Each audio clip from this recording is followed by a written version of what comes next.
You're listening to WorkWire, sponsored by Career Club and SHRM. Career Club has a range of services aimed at job seekers with an empathetic approach.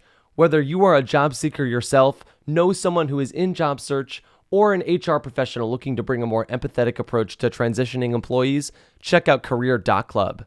If you are an HR professional seeking to enhance your skills, subscribe to SHRM and explore their extensive resources. Visit shrm.org. That's SHRM.org.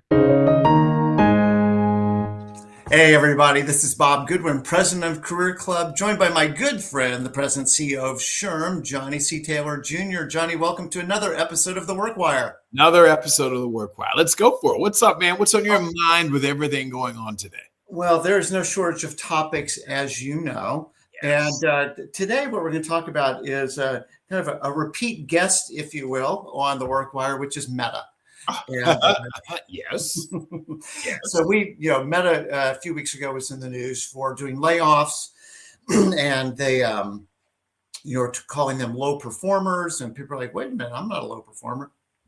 Got it. That's we've done that one. Right. Well, the next iteration of this is Meta now has do not hire list, do not rehire list, or non-regrettable attrition, right. And the people who are being affected by that are having issues as they go and seek new employment, which we'll get to in a minute.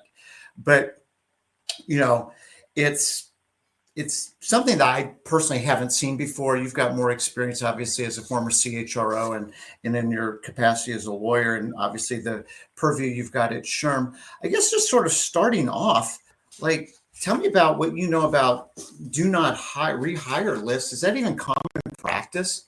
Yeah, actually, it's a lot more common than you think. We often, companies, not all, but have a box that you check that says this person is not eligible for rehire. Right. And I tell you why. Back in the day when I was at Blockbuster Entertainment, hiring decisions were made all over the country. When you're a large, far-flung organization, what if someone stole from you as an employer, embezzlement in Florida, where we were headquartered, and then we had regional offices all over the world, and that person just popped up and the resume says they used to work at Blockbuster, they're a great interviewee, and so then you go through the process, and guess what? They get the job because the right hand didn't know what the left hand knew. So for years, we have had people who were on the do not hire list or not eligible for rehire, how so worded. It was typically though people who had done something really bad. You were a sexual harasser. You were a embezzler. You stole from the company. So yes, that occurred, and I think it's a very good practice. Let me be clear. In those limited circumstances, I think it is a really, really good practice. What you're seeing now, which is a little newer, and we've I think this is what you're getting at, is when someone's a low performer to say that. Because what we've done in the past is say, because here's the problem with it. A subsequent or future employer calls you and says, give me a reference on Johnny. 9 times out of 10, it's name, rank, and serial number. He worked here. This was his title. If you want salary, and it's okay, we'll give you that. Then the question is, would you hire this person again? And you've had that, right? Yes, 100%. I've been on that call. That's right. So whether it's on the box, formalized, or the question is asked, would you hire them again? The process is real, and we effectively have transferred that information in the past anyway. So something to me says, well, at least they're being honest. Now, here's the deal. What they're really saying is not that you shouldn't hire them, but that they can't come back here. Right. So where it's gotten this is in slippery slope territory, is that the cases that you described, sexual harassment, embezzling, whatever, aggressive behavior, whatever it might be. Because they worked in, Hialeah, we don't want them working for us in Wichita. Period. So yes, that totally makes sense.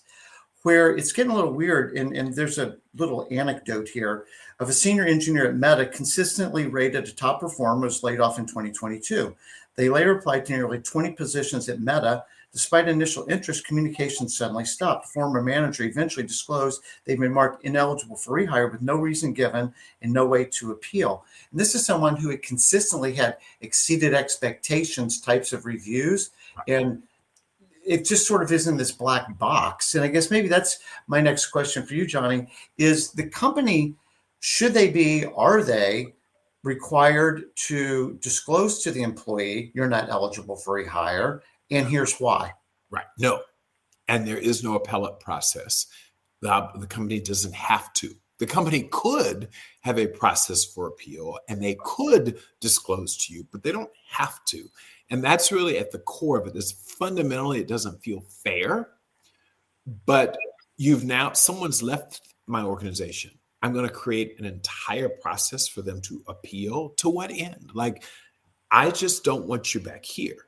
And here's the deal. We've all boxed ourselves into this stuff because you don't want to create information, data, points for plaintiff's bar, right? You're just not eligible, right? So I'm worried about, okay, so if I tell you all of this stuff, you then go take it to your lawyer and you sue me. So you can't work here anymore. Full stop. That's it. You're not, and it could be your performance was low. It could be you're not culturally aligned with us. It could be you just don't innovate the way, and you don't collaborate well with people. When we talk about organizations who have guiding principles around collaboration, yes. You and I have met people, and I'm going to give you no names mentioned, right? Recently, who could never come back to SHRM once they're done. And that's fact. That just has to be fact. Mm-hmm. So I don't know, and I don't have to explain it because why? I'm only going to put myself and the company at risk. That's the thing. So trying to sort through, I don't know. On one hand, I'm bothered. I empathize with the person because if I were on such a list, it's like going to TSA and you're on the do not fly list and you don't know why. Yes. Right? I totally get how that doesn't feel right. I think public accommodation, the right to fly, is a little different than working for a private employer. You just don't have a right to work there. You do have a right to have accessibility to public transportation like airports. And so you do have a right to know why you're on the do not fly list, and you have to have an appellate process. That doesn't apply in the private sector. Where it gets pretty murky for me, and yes. This is another topic that we've covered previously, is what I feel is like the undue influence a past employer has on future employment. And what I'm talking about is like non-competes. Yes. So now, I've called the company, hey, name, rank, serial number, all the stuff you said, and, would you rehire this person? And they say, no, we wouldn't. Can you help me understand why? No, I can't. Right. So it could be everything from they just didn't play well. They weren't a cultural fit, which, as we've talked, I'm going to now mix 3 WorkWire episodes into one. Which is, just because you're not a cultural fit at one place doesn't mean you're not a cultural fit somewhere else. That's right. Culture is kind of in the eye of the beholder. Right. Right. And so if I don't know why it was that this company is essentially giving me a bad review to a future employer, coupled with non-competes, it's like, let me go. Like, why am I being so shocked? I just want a job. And like at every turn, it feels like my former employer is keeping me from getting my next role. Bob, let's separate them. So there's the question of, if you're on the do not hire list or rehire list, and you want to reapply, this guy apply for 20 jobs to get back into Google.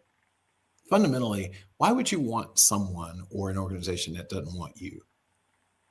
If you left there and they said they don't want you back and you've reapplied for 20 times, the real question is, why are you doing that? Right. You know what I mean? So that's a question that I mean, my response to that, Johnny, would be, I don't know how many employees Meta has, but let's say 100,000, several hundred, whatever, but just make the math easy, 100,000. And I work on one team on their VR stuff, and it's not even their main business. And, I'd like to go work on the Instagram team or the WhatsApp team or the Facebook team, right? Because I like what we do. I'm a believer. The benefits are great. I was just kind of on the wrong team, working for the wrong person. And I love the company. I wasn't in the right role at that company.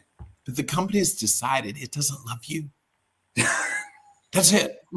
These things have to be mutual. Like, I want to marry you. But here's my point. Did the company decide it, or did a manager decide it? And now I have no visibility into why Johnny doesn't like me. I don't know if he was threatened by me.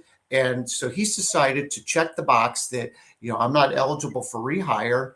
And it's really kind of feels vindictive to me. Now you're onto something. And I don't know It took a while. Yeah, but I know, I think that's the crux of it. I don't know Meta's processes. And it may be, I would guess, in all of the companies that I've worked, no manager could put you on the do not hire list.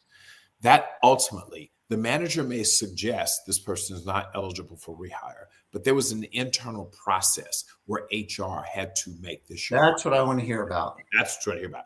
Because we do know there could be an IQ could be a racist, and therefore your manager could therefore the manager could be racist, to be clear, yes. Or a misogynist and could decide no woman is eligible for rehire here. So we would not, that idea that my manager decided, yeah, your manager likely can say, I don't think this person's eligible for rehire. They typically have to make this case to someone in HR to make sure that there's a legitimate reason. This guy, I don't know him or her, but all of us have worked around people who were so disruptive in the workplace that I don't want them in any of our divisions. I don't want them not enough to, they were great performers, right? Don't knock their technical, but they were disruptive. They were negative. They were, they just, when they walked in, a dark cloud came into a bright room. And so the company, someone in HR, presumably, heard this, did their homework, and determined, yeah, that manager's right. I'd like to think, and again, I don't know this, but I'd like to think Meta is smart enough not to just let managers go around and put do not hire, because that puts them at risk if at some point there's a pattern in practice case where the EEOC comes in and says, gosh, there's a lot of women on this thing. There's a lot of men on this case. And I don't know how you all arrive at this. And it seems to adversely impact one group more than the other. So I think Meta is a sophisticated enough organization from an HR standpoint and a legal standpoint that, like we were at Blockbuster, like I was at IEC when I was the head of HR, we check to make sure that what you're describing doesn't happen. This situation is I've seen this before in other companies in which I've worked.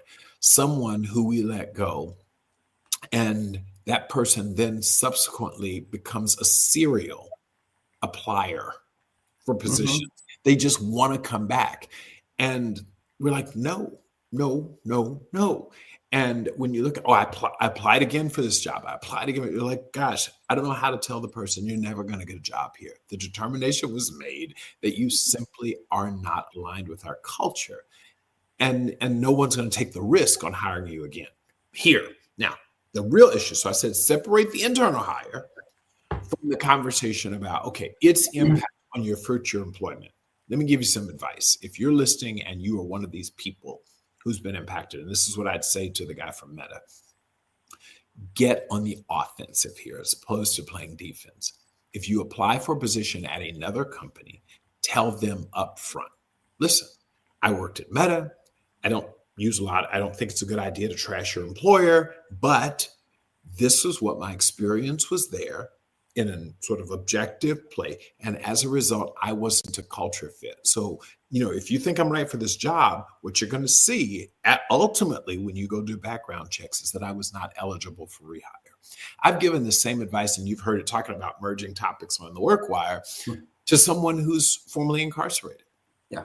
Right? I've said to them, if you know at some point this data point is going to come up, I'm not eligible for rehire, I have something in my background that makes me not, then get in front of it, explain it. If a manager came, if an employer, a prospective employee got in front of me before background checks and said to me, listen, I used to work at X company. I didn't like the manager. They didn't like me. Look at my performance evaluations. I did really well, but we just were oil and water. I think this is a better place for me. I'm interviewing you as a manager. You should interview me as an employee. And if that's right, I can do the job. Let's just make sure we get along. You're going to find that Meta, in this case, said they would not rehire me. This is why. That's what I would do. Because Meta, in short, I believe has the right, legal right to do what it's doing, whether you morally agree with it or not. And if that's the case, the real question is, what are you going to do since you know this could come up in the background check process? Okay, so first of all, I really would echo the advice. I know that it's very hard for candidates to do this. Yes. Right? But the advice is sound. They need you. Control the narrative. Right. You coach people on this, right? Talk about that. No, like weekly, I coach people on this kind of thing. And what candidates need to understand is this is an adult to adult conversation. This is not a parent-child conversation. This is mutual due diligence between two adults. That's right. And that's one. Two is that the candidate should always be controlling the narrative. Always. And this is their personal brand. This is their story to own and to communicate effectively. I would agree with you that, the good news too is Canada only needs one job. They don't need to convince the whole world of anything. They need one fit. And so, I can totally see, and probably even projecting my own personality into this, said the right way, I'd be like, I really respect that. That you nailed it. I was just going to use the word respect. You can actually position this. It's storytelling, it's narrative build, but you could go in and say, God, I actually respect that candidate. Now, again, how you can't come across like a scorned lover, like ex-lover. You got to be really careful in how you articulate it. But I would immediately disabuse them of the notion that I was fired for something bad or I'm on the not eligible. And I would just say that, listen, I didn't sexually harass anyone. I didn't use a racial, let's dispel. I'm just going to tell you, you have to drive that narrative. Yep. So I do want to, super great advice. You brought up, and I wanted to go into this, like protected classes and things like that. And, it seems that there still should be, it's almost like a trust but verify. You said earlier, I want to believe that Meta's got enough sophistication and mechanisms around things like this. Right. They've let go of a ton of people. I don't know how gutted their HR department is in all of this, and if they've got some young person that's been in the role for a year and they've got a strong vocal person saying, look, I'm just telling you, right, put Bob on the not eligible for rehire list. Right. Yes, Mr. Taylor, right? And it's done, right? It just, I don't know. There's something that feels just profoundly, I'm probably overreaching here, but kind of in our judicial system, it's like not being able to face your accuser. And but what am I being accused of? What is it? You may be right. I may disagree with it. We may agree to disagree. I just want to know what it is. I think a best practice would be to tell that individual. By the way, it should have shown up in his or her performance evaluations along the way. So, right, let's start with that. No one should be surprised about what it is.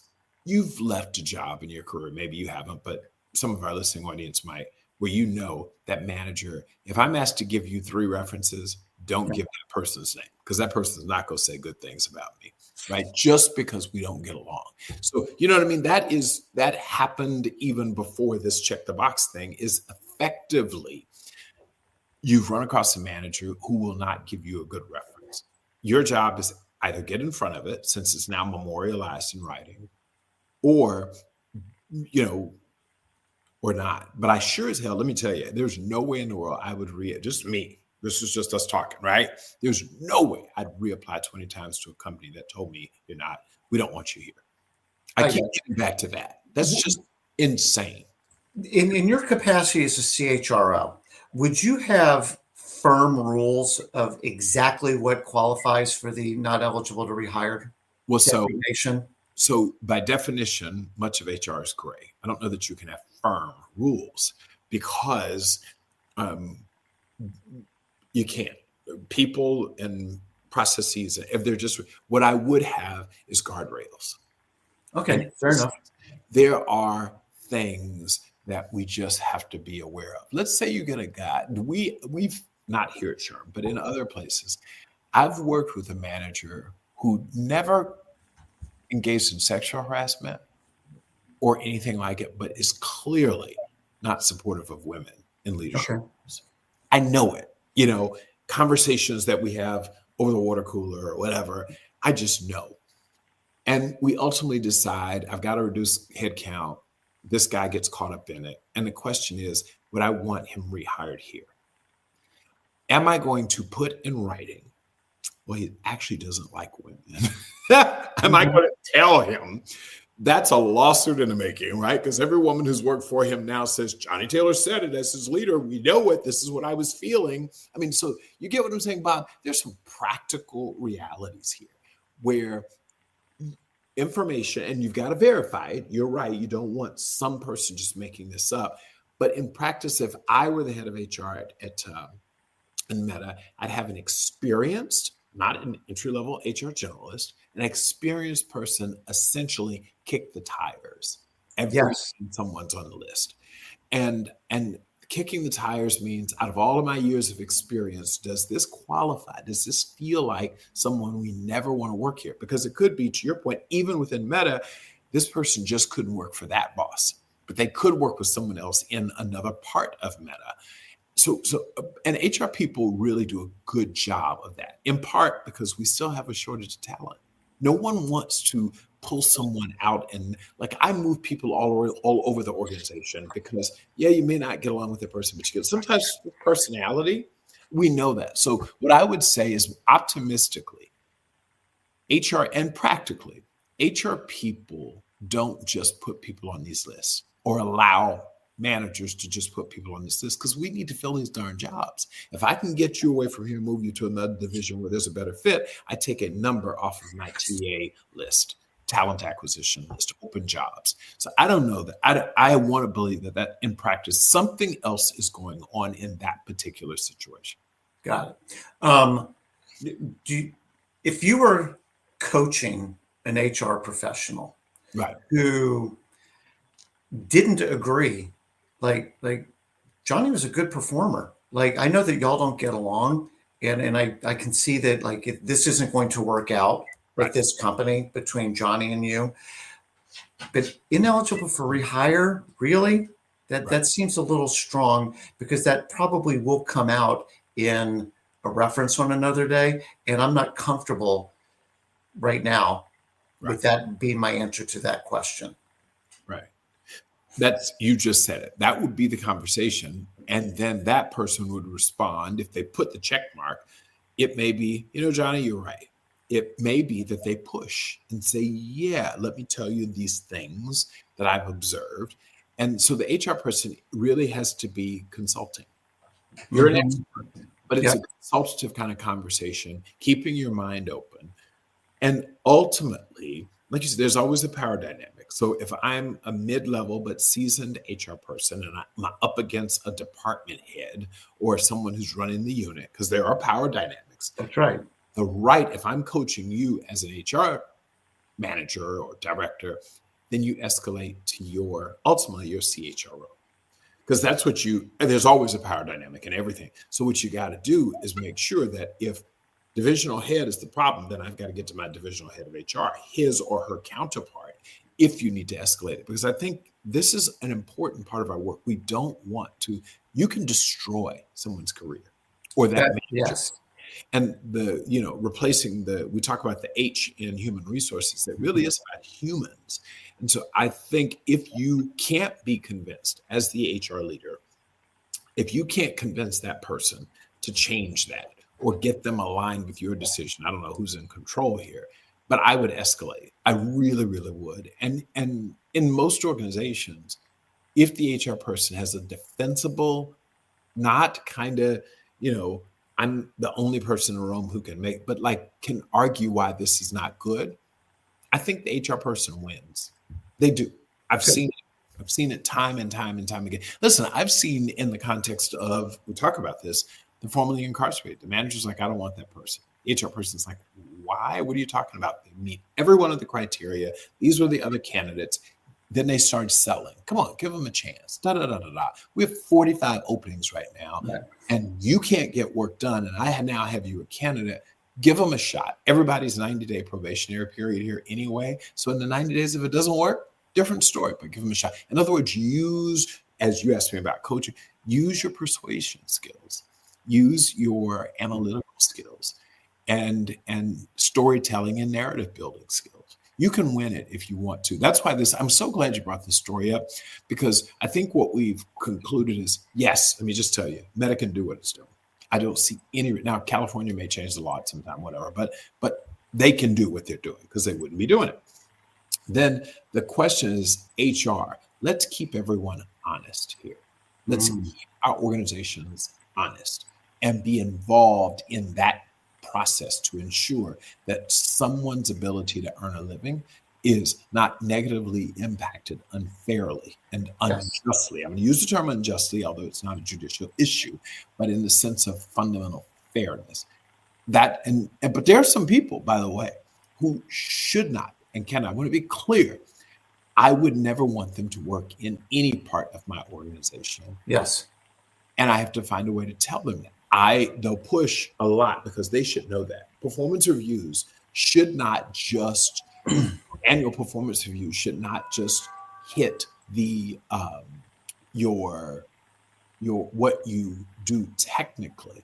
It should also more broadly deal with what you how you perform and how you are or not aligned within your organization. Yeah, because part of what I was thinking about, Johnny, like when I was asking earlier about like kind of firm rules, and like, well, that's hard to do, but somewhere around the lines of like, is it illegal? Like, is this person a what's the word I'm looking for? Chronic offender of policies or procedures? Right. And is this person clearly, and again, kind of consistently out of alignment with one or more of our values? Right. Right. Yes. Those are the questions. I mean, that would be kind of the rubric in my mind. Right. Is there one or more of those elements that we could look to that would indicate that this person, it's illegal. Illegal's illegal. Like, dude, we've asked you 15 times to comply with this policy, and you won't. Right. And then lastly is, we have 6 core values here, and you are very out of step regularly. And this is the kind of thing that, should be, to your earlier point, should be in the performance review. That's It's not just about hitting your number. Did you hit your number in the right way? That's right. That's right. That's right. So one last thing I wanted to ask you about, and we'll wrap this one up, is this story's out in the public. Business Insider, I think, broke this story. And because, they got access to something, or they're talking to people that are on the other end of this action that Meta took. What effect, if any, do you think this has on Meta's brand as an employer? Listen, first of all, it's a tight job market. Let's just be honest, right? It's a very tight job market. And Meta is a premier and plum employer. Noise, yes. But if this guy who's departed Meta wants to come back after being told no 20 times. So do I think this impacts their ability to recruit talent? No. You have the guy himself who's impacted by it, who says, yeah, but I still want to work there. We got to be honest, right?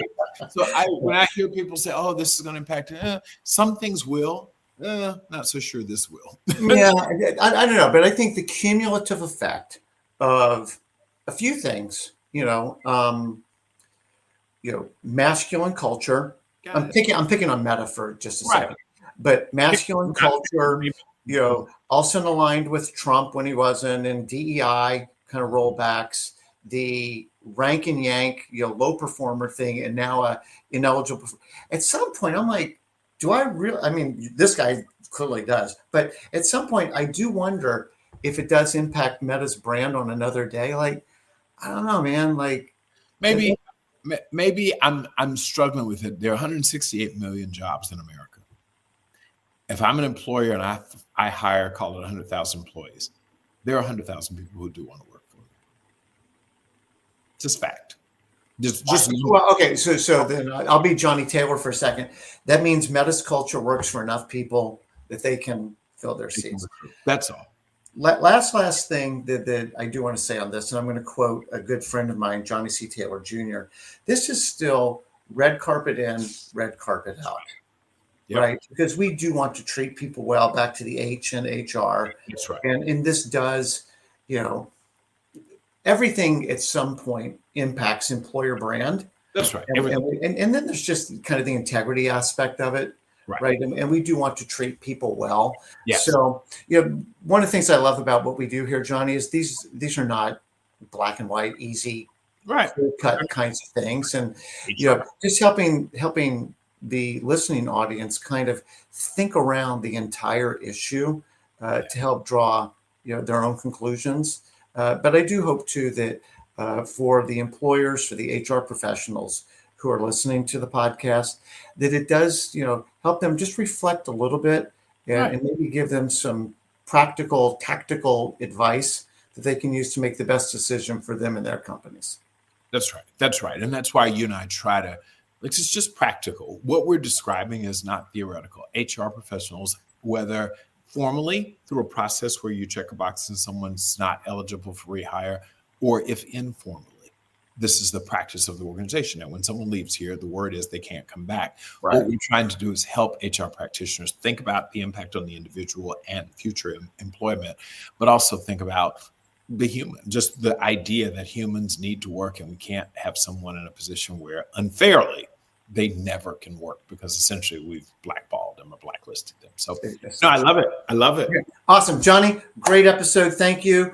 Thank you for dialing into the Workwire. Johnny, you're the man. And I will see you and our listening audience on the next episode of the Workwire. See you on the Workwire. Thank you, sir. Check out career.club for personalized help with your job search. Visit SHRM.org to become part of the largest human resources organization worldwide.